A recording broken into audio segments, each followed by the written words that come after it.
Et ce modèle qui est Jésus-Christ, nous la caricaturons dans notre vie, nous la prenons comme exemple dans notre vie afin que nos actions, nos pas, même notre cheminement, même nos choix, même nos fréquentations et même tout ce que nous faisons dans la vie, que ce soit dans nos décisions, que ce soit dans nos moments les plus simples, dans nos moments les plus familiaux, se base sur ce que nous faisons avec Christ et tout en respectant la vie de Christ.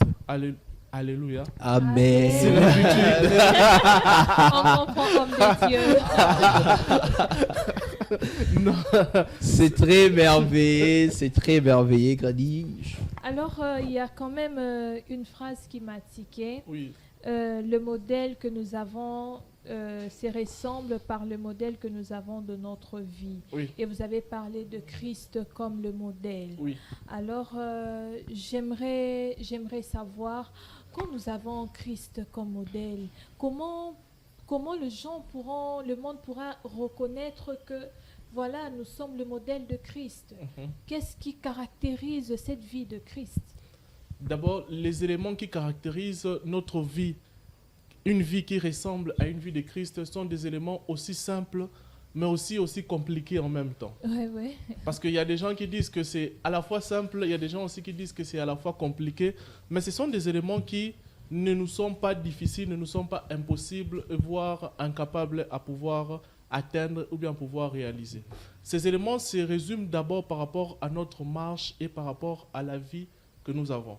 Quand je parle de la marche et de la vie, c'est l'effet de pouvoir d'abord se référer à Christ, l'effet de pouvoir d'abord dépendre de Christ, l'effet de pouvoir d'abord se compter comme Christ dans tout ce que nous faisons. Nous avons un exemple très basique, c'est qu'un étudiant ou un travailleur, on va se remarquer en fait de ces deux types de personnes par la façon dont les travailleurs qui est en Christ dépendent de Christ et par la façon dont un païen dépend de sa propre vie. Parce que la Bible dit que ceux-là s'appuient sur leurs chars, d'autres sur leurs chevaux, mais nous, c'est sur l'Éternel que nous comptons. Donc ça veut dire que dans des situations de tous les jours, notre impact se mesure d'abord par la façon que nous avons de compter à Christ, la façon que nous avons d'espérer à ce que l'Éternel agisse, l'Éternel est au centre de tout ce que nous faisons. Et c'est ainsi qu'on reconnaîtra que réellement c'est quelqu'un qui a été converti, c'est réellement quelqu'un qui suit Christ. Et le deuxième élément qui montre que nous sommes vraiment en train de suivre et de marcher selon la voie du Christ, c'est que nous respectons ses principes, nous respectons ses directives, nous respectons ce qu'il dit en fait que nous faisons. Parce qu'en réalité, nous sommes des modèles du Christ. Nous avons été comme façonnés. C'est un peu comme on introduit un format dans un ordinateur, c'est qu'on imprime ce qu'il y a en réalité, ce qui a été façonné. Donc nous avons été façonnés selon les modèles parfaits du Christ et notre vie, nos choix et même notre comportement se réfèrent en Christ, dans le sens où nous démontrons de l'amour envers notre prochain. D'ailleurs, Christ l'a très bien montré dans la Bible, c'est que beaucoup le prennent pour la naïveté, c'est que Christ a dit, si quelqu'un te gifle d'un côté, donne l'autre jour, afin qu'il fasse la deuxième gifle, je paraphrase comme ça. Et beaucoup de personnes le prennent pour la naïveté, mais en réalité, Christ est en train de communiquer un principe très simple, c'est que nous devons être compatissants et avoir de l'amour pour notre prochain. Nous devons avoir de la compassion pour notre prochain. Nous devons pouvoir partager, pouvoir exercer l'hospitalité. Et avec tous ces principes, on reconnaîtra que celui-ci est de Christ. On reconnaîtra que celui-ci est de Christ. Papa, question. L'impact. Le frère Noc, il nous a déjà introduit et il nous a mené quelque part. Qu'est-ce que pouvait dire un chrétien qui a reçu Jésus? Il a confessé sa foi dans l'église, mais sa manière de vivre dans la société n'est pas correcte. Et ce genre de chrétiens reflètent vraiment l'image de Christ. J'aimerais encore reposer une autre forme. Selon vous, s'il faut parler de Christ, de la vie courante, comment il faut les parler? Merci beaucoup, Jonathan, pour la question. Comme Enoch nous l'a très bien dit, vivre notre foi chrétienne ou vivre notre identité d'enfant des dieux, ce n'est pas dans des théories, c'est en fait dans les plus petites choses qui soient, dans nos habitudes de tous les jours. Effectivement, Christ l'a même dit à ses disciples, c'est à leurs fruits que vous les reconnaîtrez. Donc il est important lorsqu'on a reçu Christ de les désirer dans notre vie de tous les jours, de refléter les fruits. Ce sont nos fruits qui démontrent que nous avons réellement reçu Christ. Et cela va aussi, j'aimerais déjà le souligner, par notre témoignage. Vous êtes chrétien, vous êtes enfant de Dieu, mais qu'est-ce qu'on dit de vous dans vos milieux d'activité? Qu'est-ce qu'on dit de vous à l'université, au travail? C'est effectivement à cela qu'on pourra témoigner, attester que réellement telle personne a reçu Christ. Il y a aussi un autre aspect, c'est que nous sommes venus à Christ, nous avons eu cette grâce et ces privilèges de le recevoir, mais chacun à son rythme, chacun à son élan, voit sa vie être réellement transformée jusqu'à parvenir à la stature parfaite de Christ. Il y a ceux qui ont peut-être reçu Christ, mais qui sont encore dans une phase où leur vie est en plein changement. Ils ne sont pas encore totalement changés. Ils sont en plein changement. Alors, il ne faudrait pas directement qualifier ces gens-là des personnes qui ne connaissent pas Christ. Mais il y a ceux-là qui, dès lors qu'ils sont venus à Christ, ils ont reçu le Seigneur, automatiquement, on voit les changements en eux. Alors, j'aimerais que la régie nous prépare déjà des vidéos où on voit les gens qui témoignent leur vie en Christ. Et entre-temps, la régie est en train de nous préparer ces images. Mais, Grady, on nous a fait comprendre que la vie chrétienne, il y a des gens qui sont en train de... Ils sont dans le processus de changement, ils ne sont pas encore changés. Nous sommes tellement égoïstes et que nous leur... On force des choses, en fait, qu'ils soient vraiment changés. Vous croyez avec ce genre d'argument? La Bible est en train de le dire. Je ne vais pas citer tout le verset pour ne pas faire une récitation. La Bible dit, il est comme un arbre planté près d'un courant d'eau. Près d'un courant d'eau qui donne de fruits en sa saison. C'est pour dire que recevoir Christ, oui, tu l'as reçu. Mais après, le changement dépend de Christ. C'est Christ qui façonne. C'est Christ même le courant d'eau où l'arbre est planté. C'est Christ qui arrose. Voilà pourquoi la Bible est en train de dire ceux qui sont en Christ sont de nouvelles créatures, les anciennes choses sont passées, voici toutes choses sont devenues nouvelles. Pourquoi? Parce que quand tu reçois Christ dans ta vie, il prend soin d'enlever ce qui est mauvais, de laisser le mauvais derrière qui constitue un passé et d'emmener de nouvelles choses dans ta vie.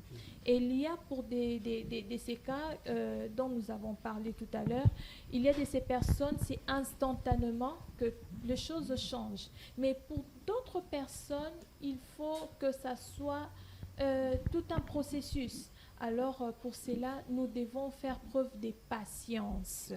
Nous devons faire preuve de patience envers toutes ces personnes qui ont reçu Jésus-Christ, mais qui sont dans le processus, qui sont en train d'être aiguisées, d'être taillées.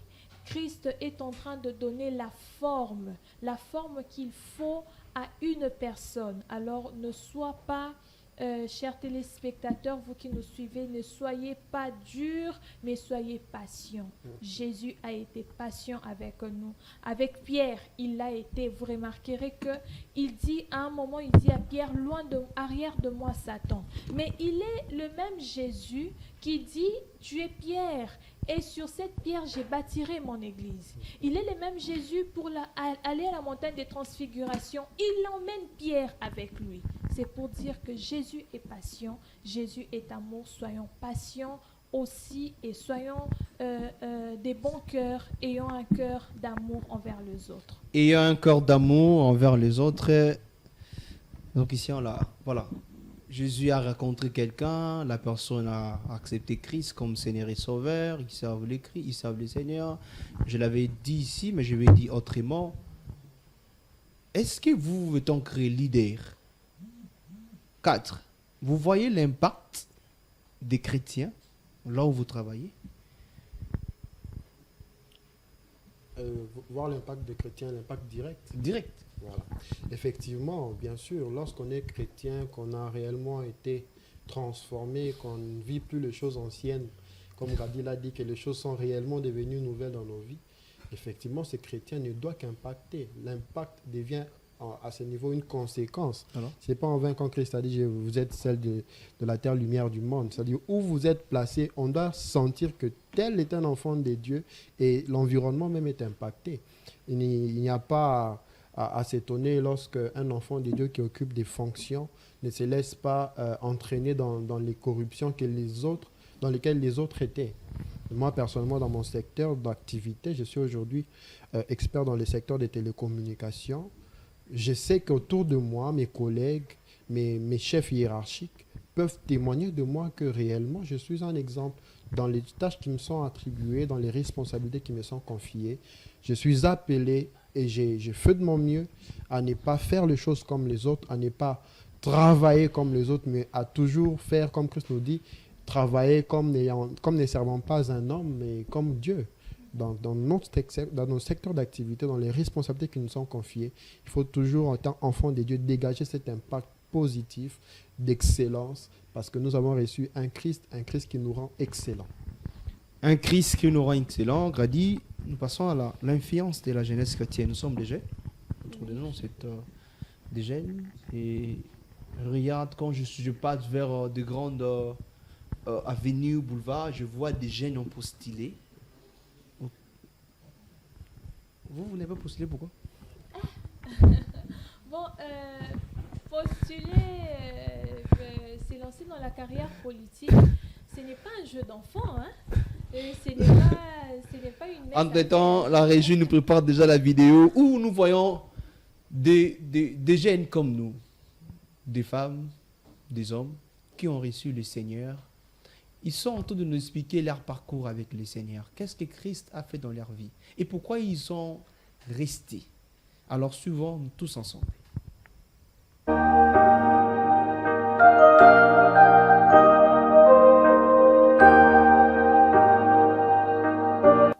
Moi, c'est Christian Kapuku, marié à Peggy Wakalamu Kapuku. Nous avons 3 enfants aujourd'hui, 3 petites filles.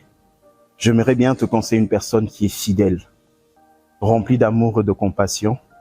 Dans les moments les plus sombres de ma vie ou dans mon existence le plus sombre, il a toujours été avec moi. Il m'a pris à la main, il a éclairé mes pas et mon chemin est resté tout éclairé. Alors je te conseille de suivre le Seigneur parce que tout sera éclairé avec toi. Praise Jesus.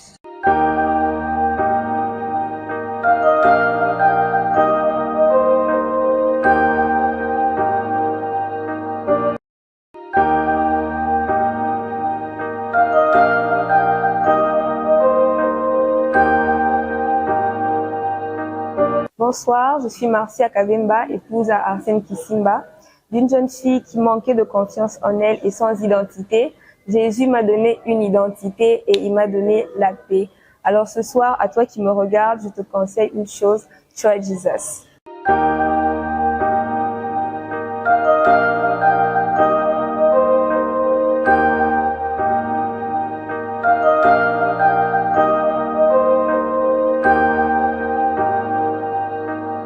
Bonsoir tout le monde, je suis Arsène Kisimba, marié à Marcia. En 2019, j'ai souffert de céphalée permanent. Le médecin m'a recommandé un hôpital pour confirmer ce diagnostic. Je ne suis jamais allé à l'hôpital pour aller confirmer le diagnostic du médecin. Je suis allé vers Jésus. Depuis ce jour-là, je ne suis plus retourné chez le médecin. J'ai été guéri par Jésus. Alors, je te conseille, essaie Jésus. Try Jesus.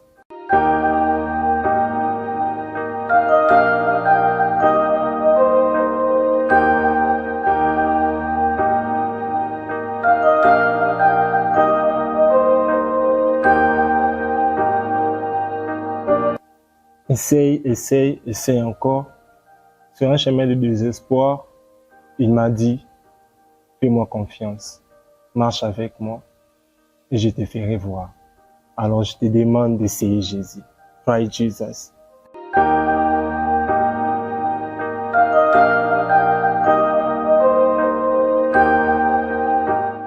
Sur notre plateau, notre émission Parole de vie, continuons.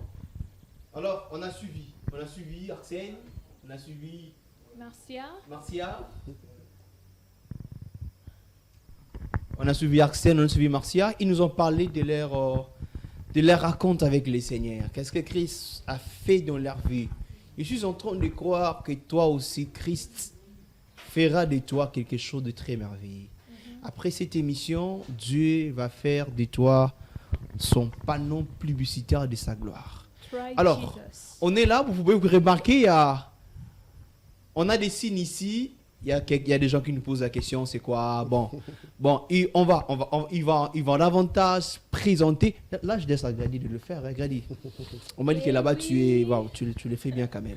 Et oui, tel que vous venez de le suivre, Try Jesus. Voilà. Try Jesus, vous avez vu sur vos écrans défiler des personnes qui ont parlé de leur vie et qui vous dit à la fin Try Jesus. Alors, il s'agit de personnes membres d'une communauté et qui sont représentées ici. En passant, je suis aussi membre de cette communauté. Ah, moi je ne le suis pas apparemment. Ton identité, en tout cas, je ne sais pas trop. J'ai ça, franchement. Bon, toi, tu n'es pas ma première préoccupation. Je vais commencer avec le leader Enoch. Oui. Je sais que vous êtes membre de cette communauté. Bien sûr. Alors, vous allez juste nous dire, vous êtes dans la jeunesse, vous êtes parent déjà, et qu'est-ce que vous faites au sein de la communauté internationale des hommes d'affaires du Plein D'abord, c'est d'Évangile? quoi la communauté internationale du Plein d'Évangile? Voilà même. D'accord. La communauté internationale des hommes d'affaires du Plein Évangile, en anglais Full Gospel Businessmen Fellowship International, Okay. est une communauté internationale fondée en 1954.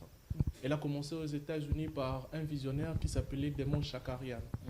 En fait, ce monsieur, du haut de son âge et du haut de son expérience, avait remarqué qu'il y a beaucoup d'hommes qui étaient très occupés, qui malheureusement, les dimanches se retrouvaient juste à faire les taxis pour leurs épouses. Ça veut dire les accompagner juste à l'église et puis, vu leurs occupations, revenaient pour les prendre, mais ne participaient pas activement aux activités des églises.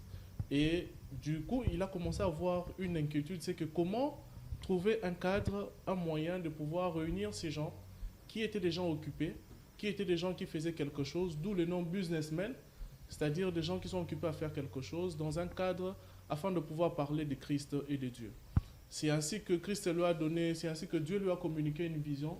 C'est des gens qui étaient à l'époque gelés, qui étaient totalement tristes, et ils se sont réunis, rassemblés, et ils ont retrouvé la joie. C'est là qu'a commencé la communauté. La communauté, son rôle principal, c'est de pouvoir rassembler les chrétiens de toute dénomination, de tout part, que ce soit des chrétiens catholiques, que ce soit des chrétiens protestants, pentecôtistes, bref, même des églises de réveil, que ces chrétiens se rassemblent pour faire une seule chose, c'est de témoigner de l'amour du Christ dans leur vie. Ce que Christ a fait dans ma vie, il est capable de le faire dans la vie de quelqu'un d'autre. Ce que Christ a réalisé dans mon cheminement, dans mes études, dans mon travail, dans ma santé, dans ma famille, dans mon foyer, la communauté en réalité réunit toutes ces personnes afin de se rassembler et de dire que ce que Christ a fait dans toutes les sphères de ma vie, il est capable de le faire dans la vie de quelqu'un d'autre. Et notre rôle principal, notre mission est de gagner les âmes. Nous gagnons les âmes au travers de divers moyens que nous utilisons, sauf que à la seule différence, nous n'utilisons pas les moyens conventionnels comme dans les églises. C'est que l'église, nous nous démarquons dans les églises dans le sens où nous avons un outil principal que l'Éternel nous a donné, que l'Éternel nous a montré afin de pouvoir atteindre notre mission, c'est nos témoignages. C'est que nos témoignages, nous les partageons dans ce que Christ fait au travers moi. Il peut le faire au travers Grady, il peut le faire au travers Christian, et ainsi nous avançons. La communauté est répartie en chapitres dans les villes et dans les quartiers, et il y a une organisation nationale, mais aussi dans la nation, il y a des organisations dans les provinces, mais aussi une organisation provinciale. Ici à Kinshasa, nous avons des jeunes qui se réunissent dans de différents chapitres dans nos quartiers, dans nos communes. Nous avons des chapitres de jeunes à Limete, à Matete, nous avons des chapitres de jeunes à Mbinza, à Matongé, à Upen, bref, dans tous les quartiers de la ville de Kinshasa et même dans toutes les communes, même à Mangengenge.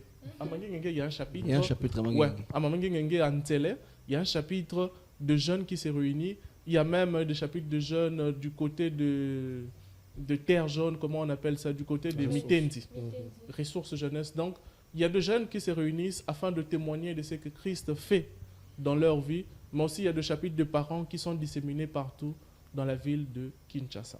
Waouh, vous avez entendu Full Gospel. Alors, comment vous faites pour gagner des âmes?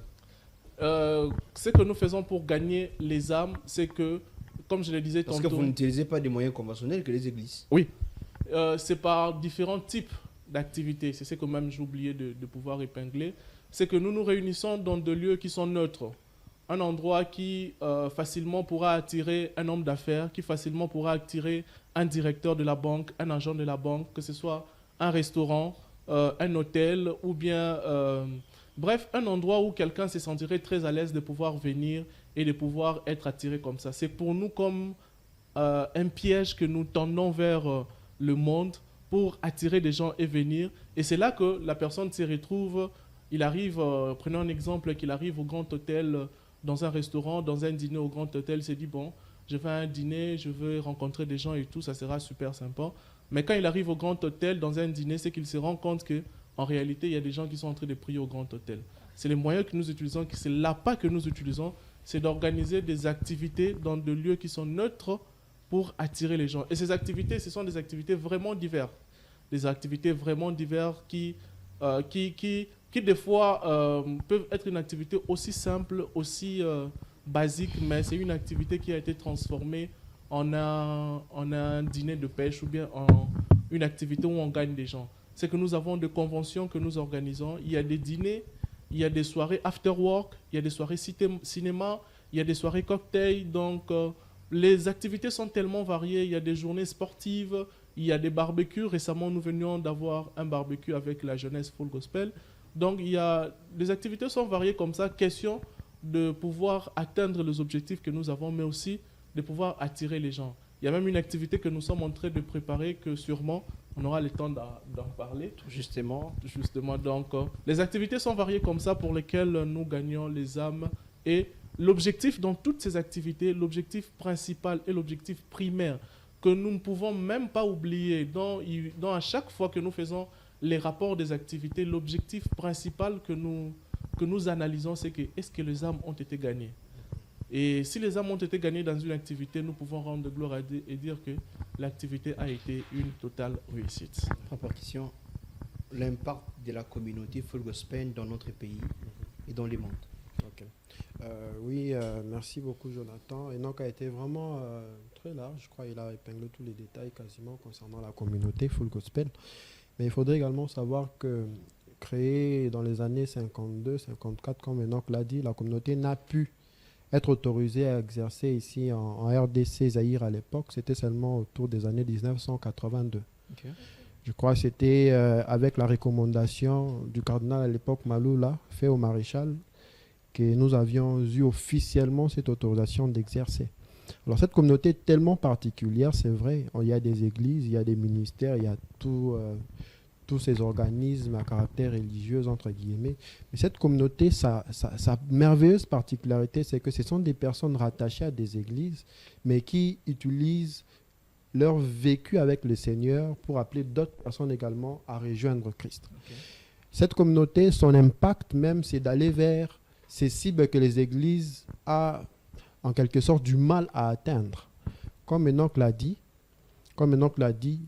souvent c'est ce qui arrive lorsqu'il y a beaucoup de personnes, des jeunes, plus on est dans le contexte de jeunesse, il y a des jeunes actifs, des jeunes aujourd'hui stables, des jeunes aujourd'hui tellement occupés professionnellement qu'ils n'ont peut-être pas le temps de venir à l'église. Ce genre de personnes sont des cibles majoritaires pour la communauté Full Gospel. C'est vers ces jeunes que nous attirons dans nos activités qui peuvent prendre plusieurs formes et les faire connaître Christ. Et dès qu'ils ont la sémence de Christ en eux, nous allons maintenant à ce niveau les orienter majoritairement vers les églises, parce que dans la communauté, vous n'avez pas les sacrements, vous n'avez pas les baptêmes, vous n'avez pas tout ce que l'église fait. C'est comme ça que ces personnes seront orientées vers les églises pour avoir la formation. Et pourquoi c'est les seulement... mots à faire? Je ne voulais pas vous couper. Pourquoi oui. Les mots à faire? C'est le monde de ceux qui ont à faire, qui pouvaient être dans la communauté. De par son origine, comme Enoch l'a dit, même de par sa dénomination, nous sommes la communauté internationale des hommes d'affaires du plein évangile. Dans le contexte américain, businessman, c'est toute personne qui a une occupation, toute personne active. Voilà pourquoi dans le contexte jeunesse, nous n'excluons pas les jeunes qui sont encore élèves, des jeunes qui sont étudiants, parce qu'ils ont un potentiel demain, après leur cursus scolaire et universitaire, d'être actifs dans la vie sociale. C'est comme ça que ces personnes-là, tous ces gens-là, sont les bienvenus dans la communauté. Alors, j'aimerais aussi poser une question, Papa Christian. La communauté, vous dites que ce n'est pas une église, mais quand même, ça réunit les chrétiens.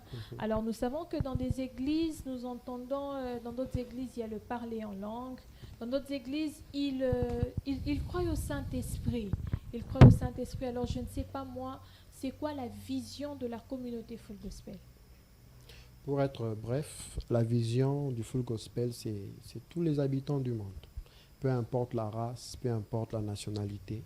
Ce sont les personnes vers lesquelles Christ nous a envoyés.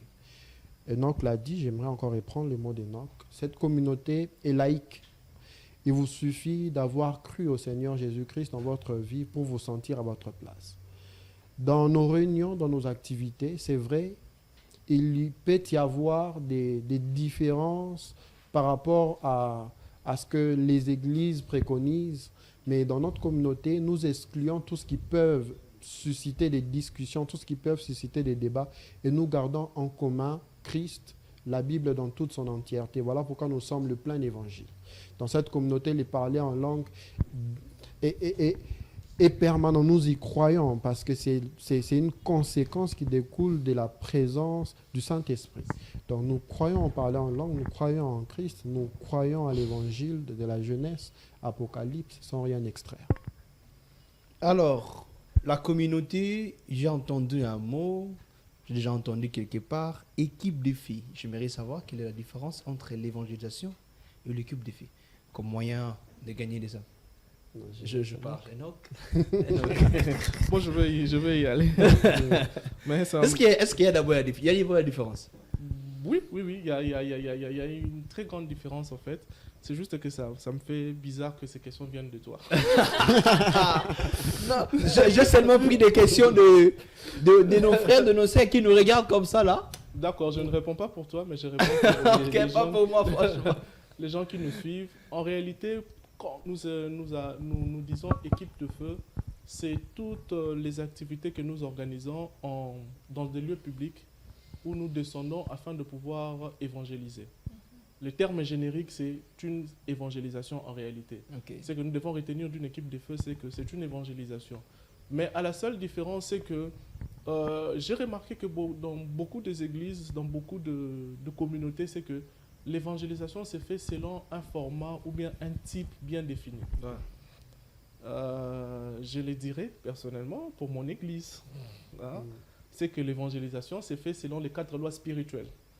Donc, il y a le groupe d'évangélisation qui descend sur terrain.